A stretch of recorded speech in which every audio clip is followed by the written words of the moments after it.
to the Margin Business Digital Entrepreneur Podcast. In today's episode, we got Rhami Aboud. Rhami actually lives in Canada and runs an agency, a SaaS agency. He's helping SaaS companies to grow their revenue. Very interesting, actually, because SaaS is not the way to scale. And maybe I can directly connect you with somebody who actually running as well a SaaS company, but we talk about this later anyway. Sure. But this is definitely something super interesting. I would say not too many would say that they can do that. I mean, obviously there is a lot of people out there saying they can do it, but I know for a fact that it's not so easy. But Rhami is running this on another level.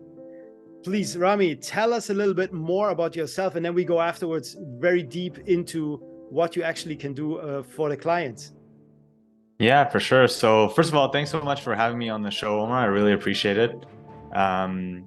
So basically, I run a SaaS marketing agency. So we help SaaS companies grow and scale through high converting websites, lead generation, growth consulting, things like that. Okay, that sounds really good. So anything specific like e-commerce or is there like the software? What is the niche where mostly you're having the clients, for example?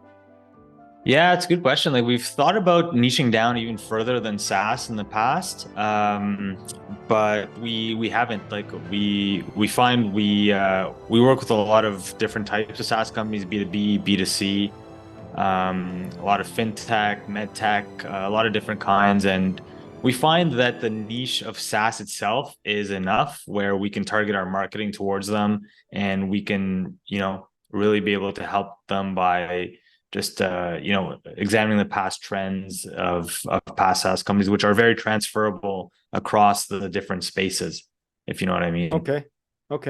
Understand. I mean, it's software. Do you have as well? Do you run as well yourself a software, or is it like do you do it more manually?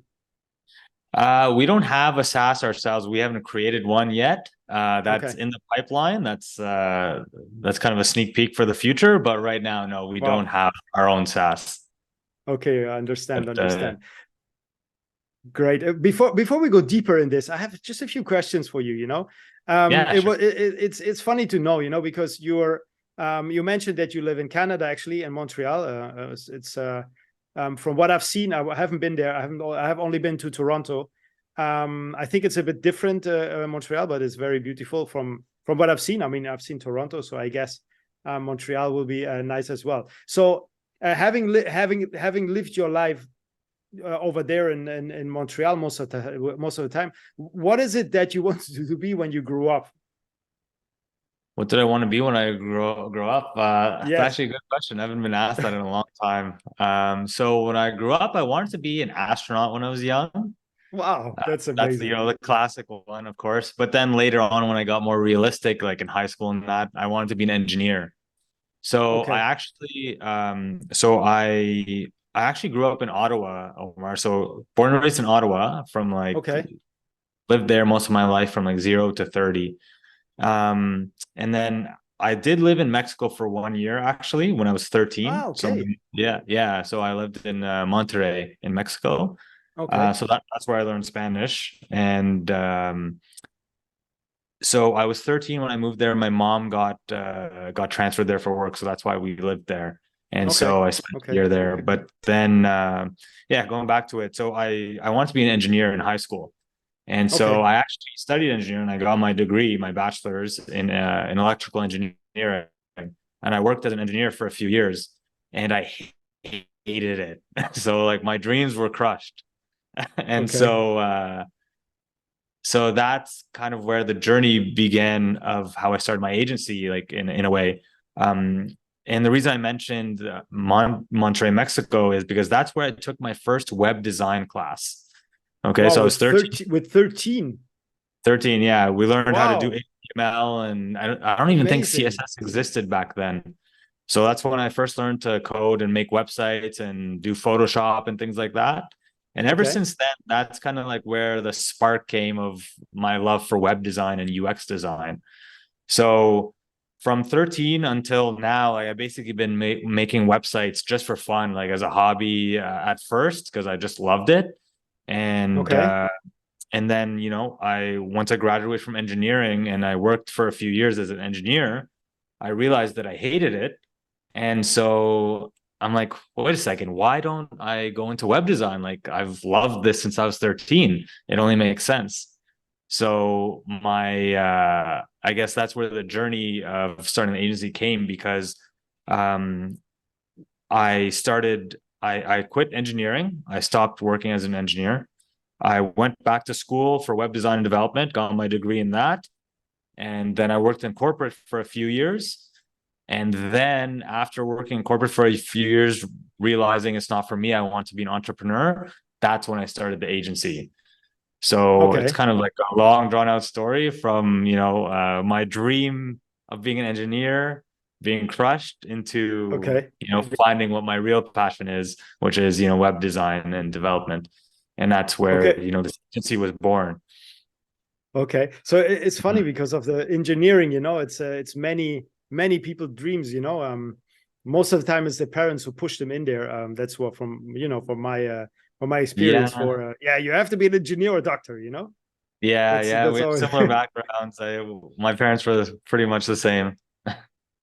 So it's really funny. So and Ottawa, if I don't if I'm not like have wrong information, it's a very vast zone, right?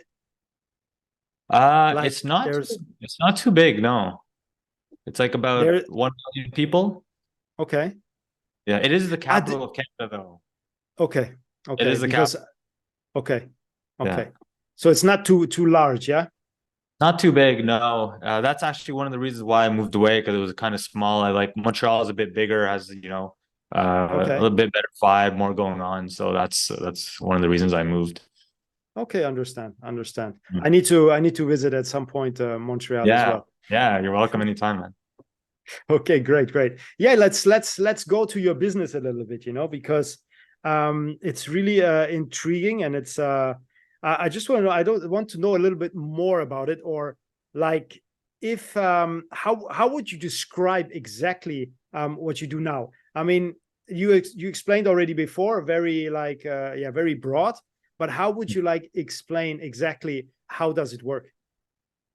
Yeah, sure. So basically what we do, our goal, Omar, is we want to help SaaS companies scale and achieve their goal, whatever that is. If your goal is to get funding, if your goal is to grow your, you know, your MRR, if your goal is to get more users, whatever it is, we try to help you with that. Okay. So first of all, we'll do a deep dive on your business. It's very customized. It's a customized approach. It's not like a cookie cutter agency where, you know, we'll just give you this, you know, website template, or we'll give you this like lead gen formula. It's not like that. It's very customized to your business, because every SaaS company is different. Even if you're in the same space, every SaaS company is different. So that's one thing we've realized. And that's one reason why we like working with SaaS, because we don't want to have boring lives. We don't want our work lives to be boring. We want to be challenged, or at least I do, and my employees do. So that's one reason we really like to focus on SaaS. So we do a deep dive and we see what your big challenges are and what your goals are. And then based on that, we'll come up with a custom plan of how you can grow. So that plan could look like, you know, you might need a new website because yours isn't converting enough, or you might need a different copy on the website. You might need a different marketing channel. So let's say you're doing Facebook ads, maybe LinkedIn is the right channel for you. You might need SEO. Those are a few different services we offer to get into like the details. But from a high level, we see where your challenges are, where you want to be, and then we create a game plan from getting from point A to point B, basically. Okay. Does that make sense? It definitely makes sense, because it's interesting, and I'm sure there will be some of our listeners will running themselves a SaaS company. And you know, reaching out to you is definitely something good, because like I said, we don't work with software normally. We work directly with the customers, and that's why I can imagine sometimes there are some huge SaaS companies out there with some huge amount of employees and some big client base. And it's a complete different approach. I just try to figure out in my head right now the challenges that you have right now. So, and that's why I wanted to ask you, maybe it's better that you reply to this. What was your biggest challenge that you have overcome in your business right now? Up to in our business, in Arch Web Design? Yes, exactly. Yeah, great question. There's been a few.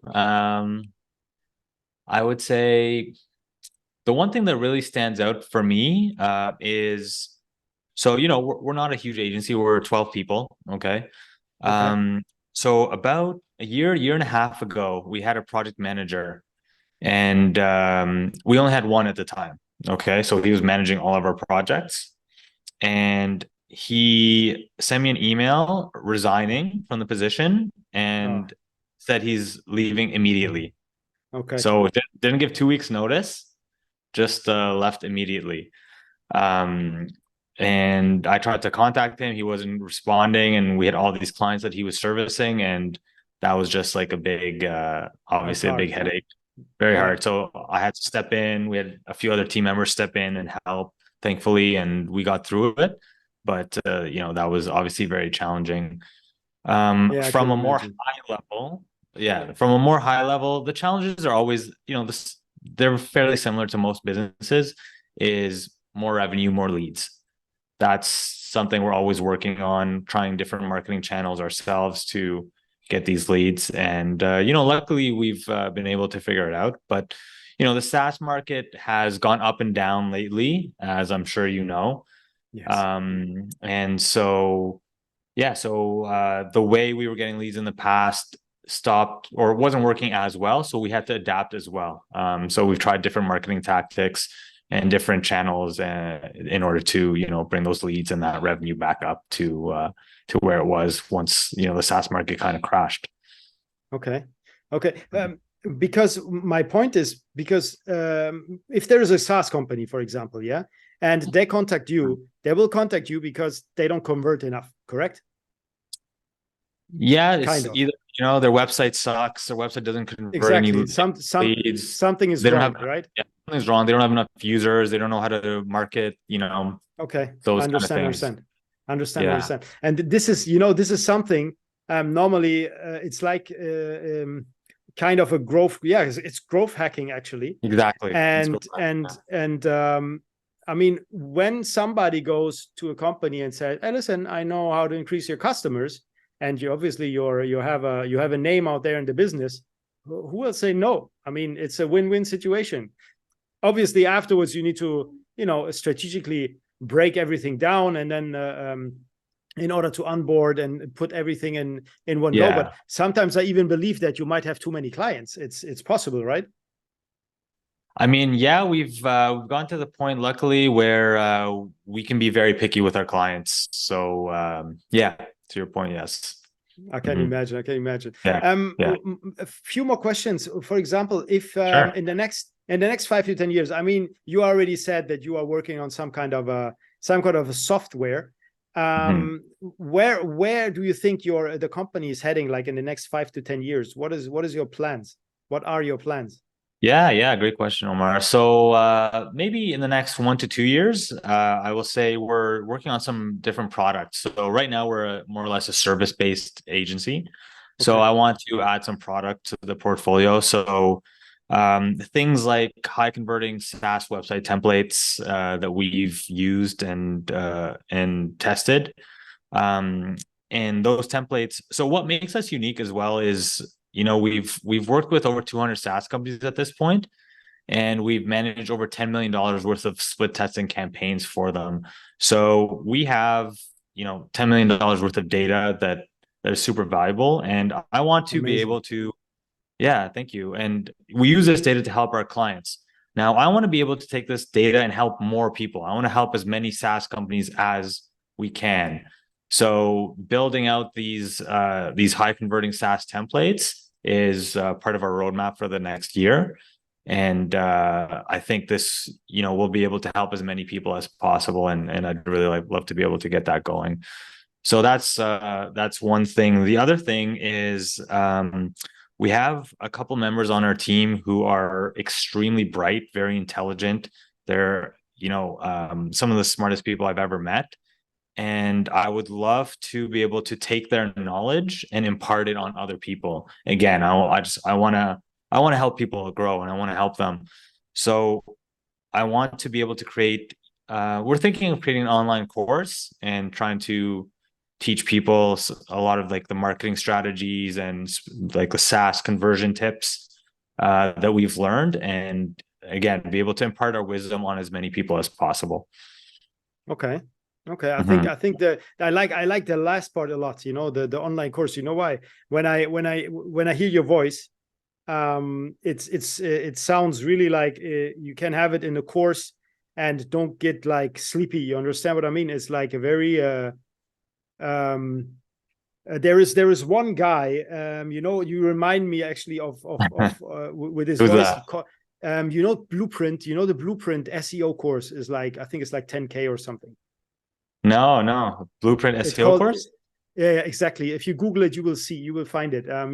He has as well tons of videos over YouTube. I forgot his name, but the course called Blueprint SEO, and it's definitely, it's a quality which you have, and I really think you should really go for it and do it yourself. Record these yourself.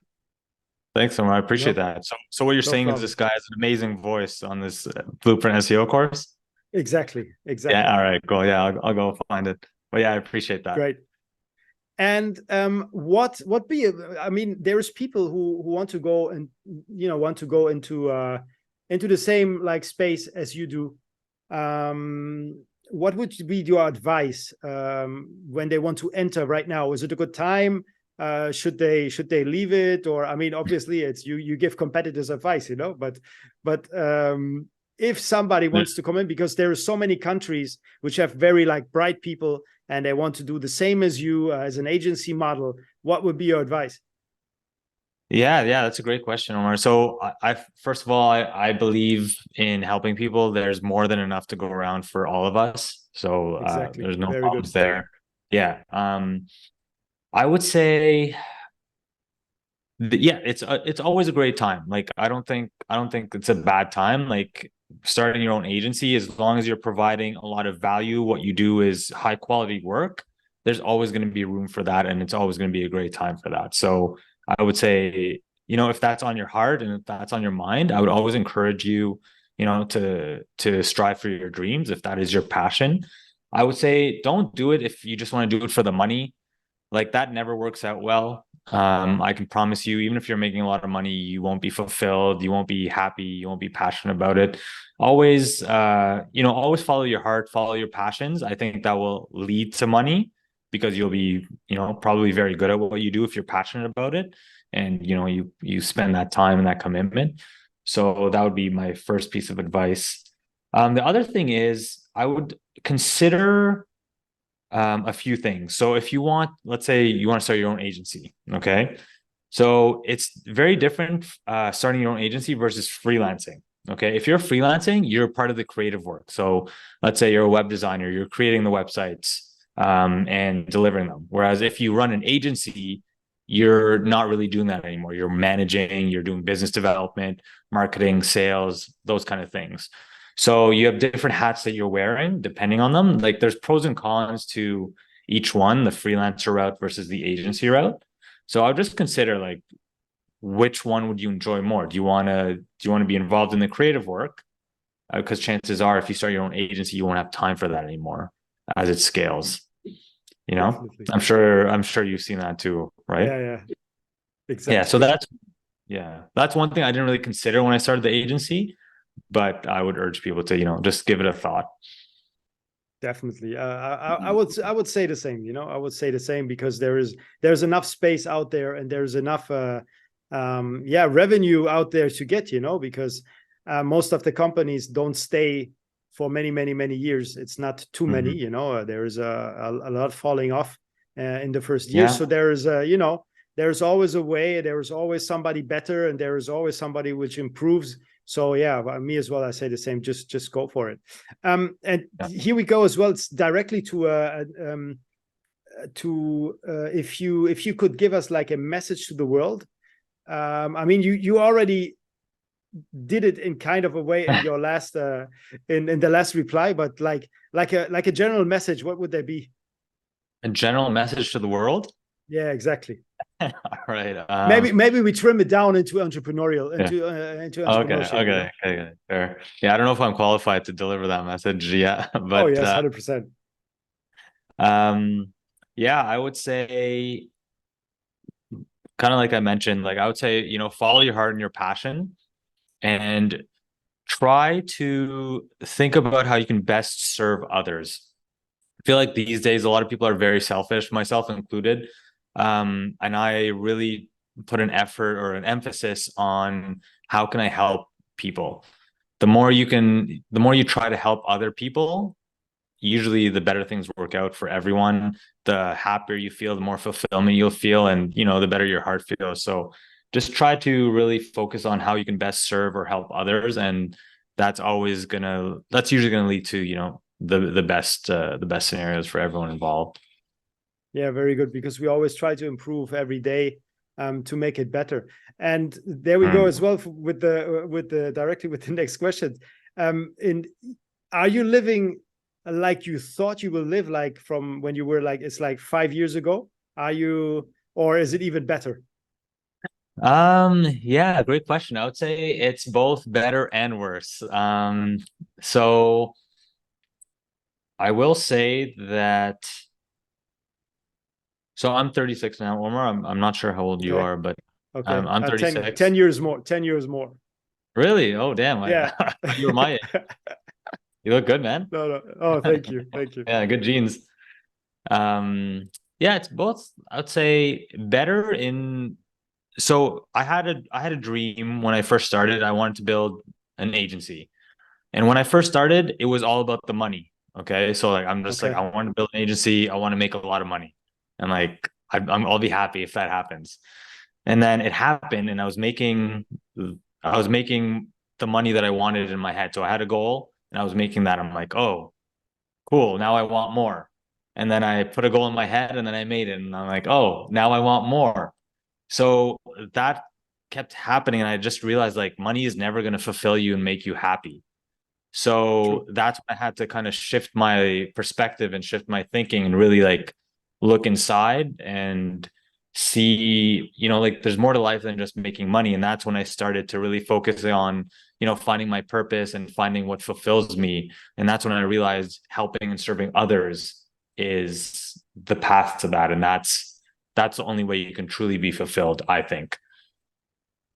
I think this is very true, you know, because if you're, you know, if you do everything only on your own, me, it will not bring you anywhere. You know, it's the same as when you want to grow in entrepreneurship. You need a mastermind. You need some people who are with you, who are lifting you up, who really like you know, who want to do something. You know, you don't want to have people who don't want to do anything, because you know, it's not good for you. So definitely I completely agree with that, and that's the ultimate goal, to really work together and build something together, you know, because alone, as you know, alone you can go to a certain point, you know, but if we work all together and you help other people, and these people help other people, so we have a less selfish society and can really make a change, you know. Yeah, definitely. Absolutely, man. And like I find these days too, like people are searching for connection more than ever. You know, we're all isolated on our phones, behind our computer. Behind our computers, you know how it is. People are searching for connection and community more than ever. So yeah, if you can do things in that community, that's even better and more powerful. Definitely. Yeah, great. Rhami, please tell me, where can anybody get in contact with you who wants to know more about you, about the company, about what you do, and, you know, need your help, for example? How is the best way? I mean, anyway, I will put your website in the YouTube, and we'll as well put it into the video. But for you, the best way to get in touch with you. Yeah, sure, man. You can find our website. It's archcowebdesign.com. You'll put in the show notes, I assume. Okay. We also have an awesome free guide, Omar, for any website. Okay. Yeah, it's a 38 page guide, has a ton of conversion tips. So it'll give you everything we can packed into that 38 pages. Super useful. It's on our website as well. So archicowebdesign.com/guides/report. Feel free to download that completely free. If you want to find me, you can find me on LinkedIn, linkedin.com/in/Rhami, or Instagram. My handle is Rhami_AX. Okay, that sounds already really good. I will most probably download it myself and have a look at it. Yeah, please do, man. And let me know if you have questions. Okay, great, amazing. Thank you so much for making time today, and being with me on the podcast and having a great time and giving some value to the community. Thank you so much. Thank you so much, Omar. It was really nice meeting you, buddy.